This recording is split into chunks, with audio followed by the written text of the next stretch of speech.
Bismillahirrahmanirrahim. Assalamualaikum warahmatullahi wabarakatuh.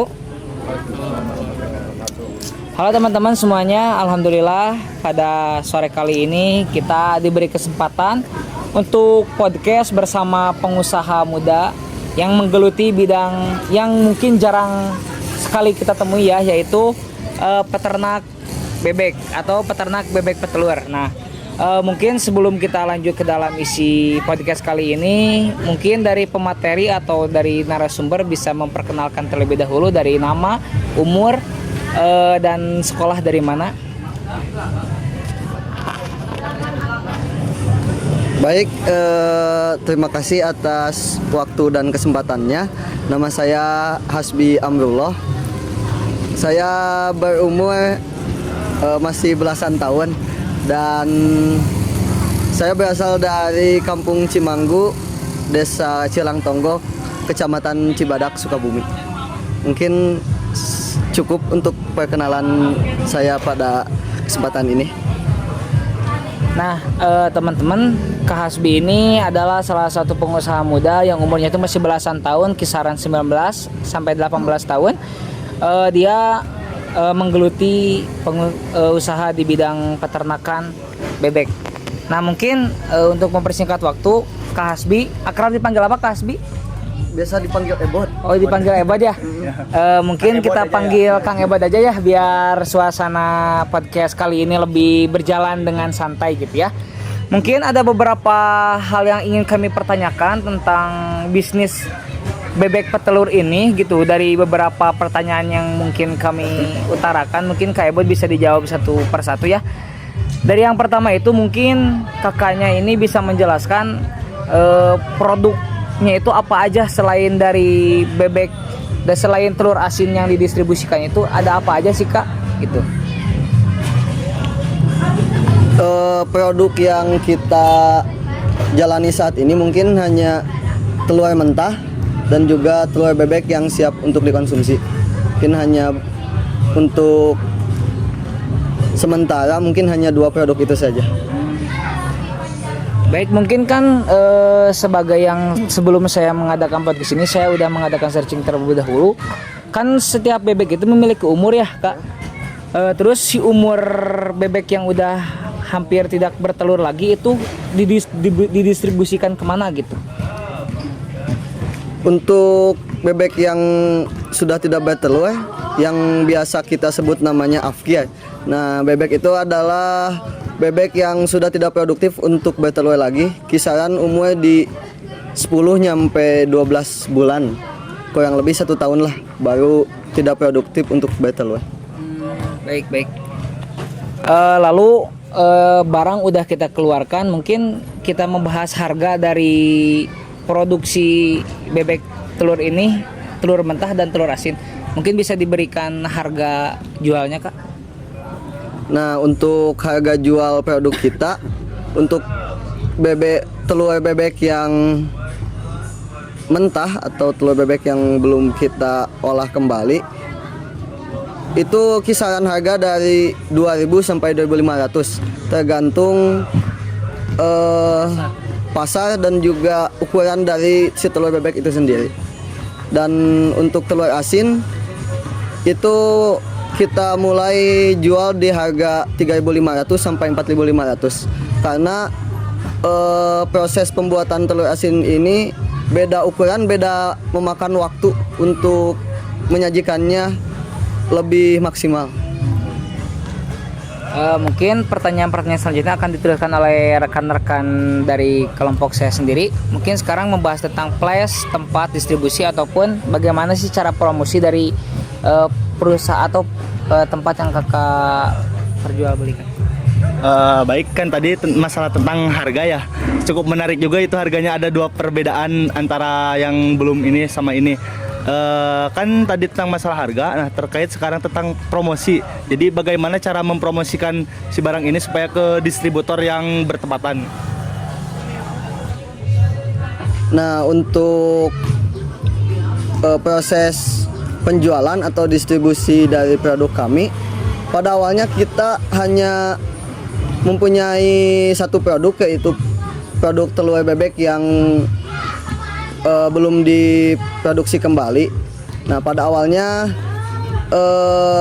kita belum siap buat belum siap buat memproduksinya menjadi telur asin karena membutuhkan waktu kurang lebih 2 minggu. Nah, jadi di awal kita hanya menjual telur bebeknya saja, dan itu cukup mudah karena awalnya kita bisa menjualnya ke pengrajin telur asin, dan juga biasanya ada pengepul untuk telur bebek di setiap daerah. Nah, namun dari berjalannya waktu secara tidak langsung dari mulut ke mulut, pada akhirnya kita sudah memulai kegiatan ini dengan adanya sosmed. Jadi kita cukup menginformasikannya di WA, Facebook. Nanti para pembeli akan datang ke kandang kita sendiri. Mungkin seperti itu. Menarik juga ya. Langsung apa aja? Jadi flashnya udah kejawab, tempat distribusinya ke pengepul kan? Dilanjut ke Rapa mungkin. Mungkin selanjutnya dari people atau sumber daya manusianya, dari SDM-nya. Nah, gimana sih cara si perusahaan itu tuh biar ngebentuk kerjasama tim yang solid gitu, Kak?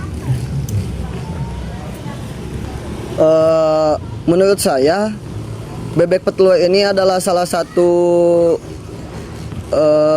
usaha yang memang tidak perlu banyak di sumber daya manusianya gitu. Bahkan satu orang tuh bisa menghandle kurang lebih 1000 bebek di setiap peternakan. Maka dari itu, kalau untuk perawatan dan juga pemberian pakan mungkin hanya butuh 1 orang setiap hari. Tapi ketika diproduksi kembali menjadi telur asin, nah baru di situ membutuhkan sumber daya lain, karena ada banyak proses yang cukup memakan waktu untuk dapat menghasilkan telur asin yang maksimal.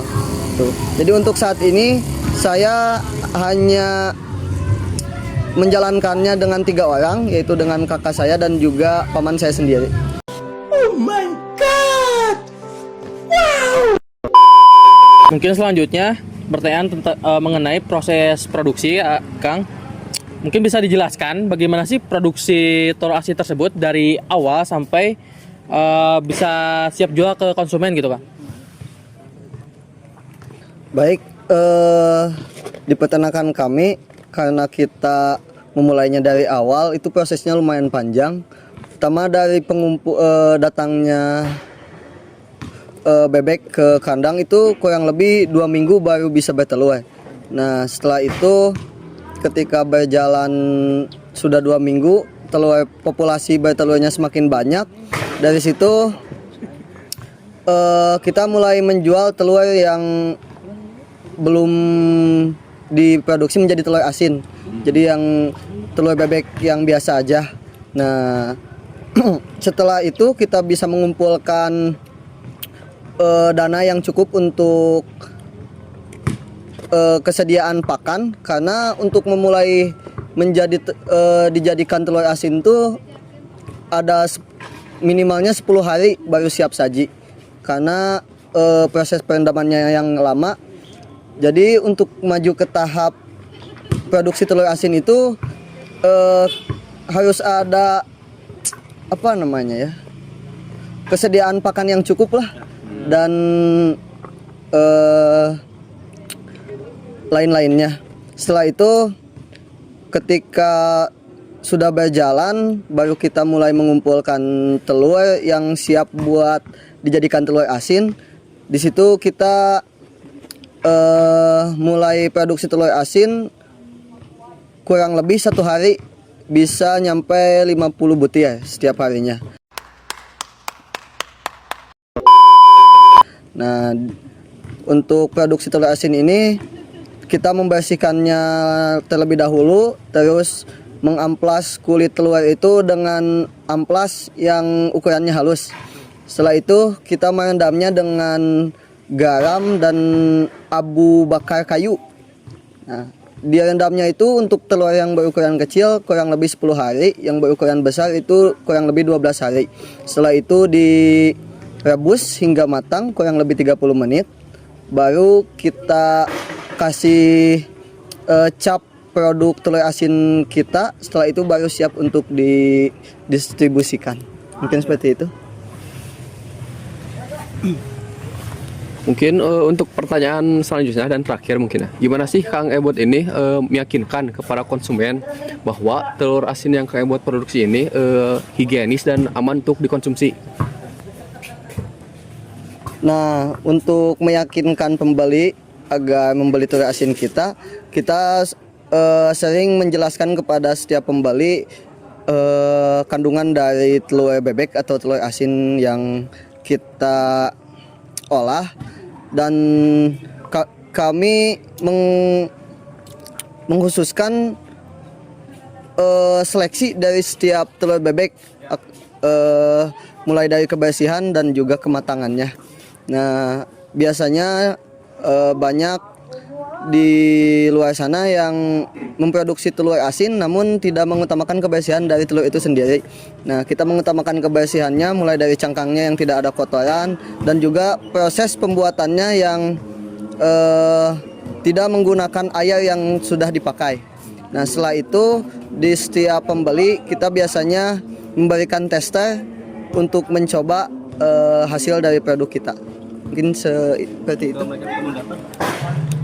Nah, mungkin dari banyaknya pertanyaan yang udah dipertanyakan oleh kelompok kita, mungkin Kak Ebot ini ada gak kontak personal yang bisa dihubungi jika ada teman-teman yang mau membeli telur asin atau bentuk telur yang masih belum diproses, ataupun ntar mungkin untuk membeli si bebek yang udah tidak produktif lagi untuk dijadikan pecel gitu. Kontak personal. Mungkin apabila ada teman-teman yang mau ikut menjadi agen mitra kita, insya Allah di bulan depan secepatnya kita akan membuka kemitraan. Jadi semua orang yang ingin ikut belajar beternak, kita bisa menerima investasi dari peternakan bebek petelur.